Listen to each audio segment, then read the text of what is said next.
কত বিক্রি করছো? 120 আসছে জনাব, কারণ কাপড়ের মান খুব ভালো, সহজে পাওয়া যায় না।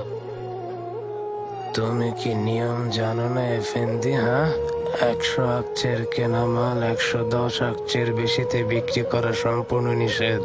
খরচ বেড়ে যায় কাজী এফেন্দি। এগুলো ফেরোজপুর থেকে আসে, ভালো তুলার তৈরি।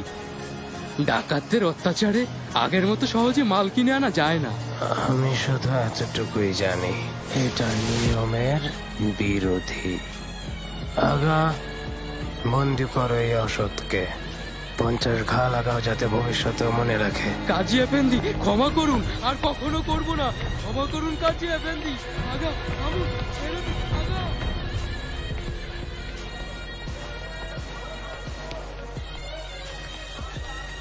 আরে কাজী এফেন্দি, সুস্বাগতম। আপনি?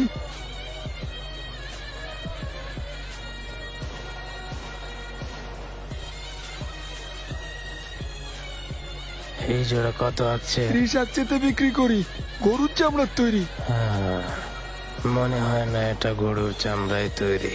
তোমার কি মনে হয়? ঠিক ধরেছেন কাজী এফেন্দি, গরুর চামড়া না, ছাগলের চামড়া এটা। 10 আকচের বেশি হবে না এটা। ভুলে বলে ফেলেছি, চাইলে আরেক জোড়া দেখাতে পারি। ওর গলায় তক্তা বেঁধে সারা বাজারে ঘোরাও। ক্ষমা করে দিন কাজী এফেন্দি, ভুল হয়ে গেছে। ক্ষমা করে দিন আমাকে।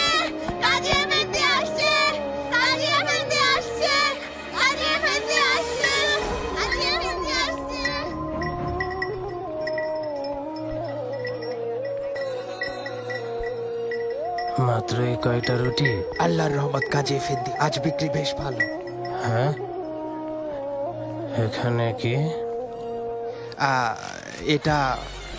এগুলো গতকালের বাসি রুটি, পশুদের খাওয়াবো বলে রেখেছি। এখনো বেশ গরম দেখছি। আমার মনে হচ্ছে তোমার পশুরা খুব ভাগ্যবান। ফিরিঞ্জি এফেন্দি, এটা মেপে দেখো।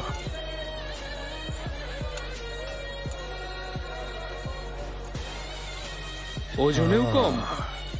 দেখি এফেন্দি। কেমন সাদা রুটি বানিয়েছো। হ্যাঁ,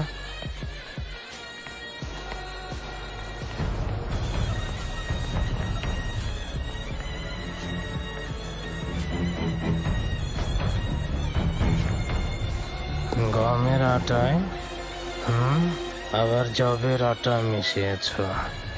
সস্তার জিনিস বেশি দামে বিক্রি করো, আবার ওজনেও গন্ডগোল করো। ক্ষমা করুন কাজী এফেন্দি, আরে ভুল করব না, তওবা। উম্মতে মুহাম্মদ হয়ে তুমি আইন অমান্য করেছ, সেই সাথে ক্রেতাদের সঙ্গে প্রতারণা করা অনেক বড় গুনাহ ফিরিঞ্জি এফেন্দি। এর শাস্তি ভয়ানক।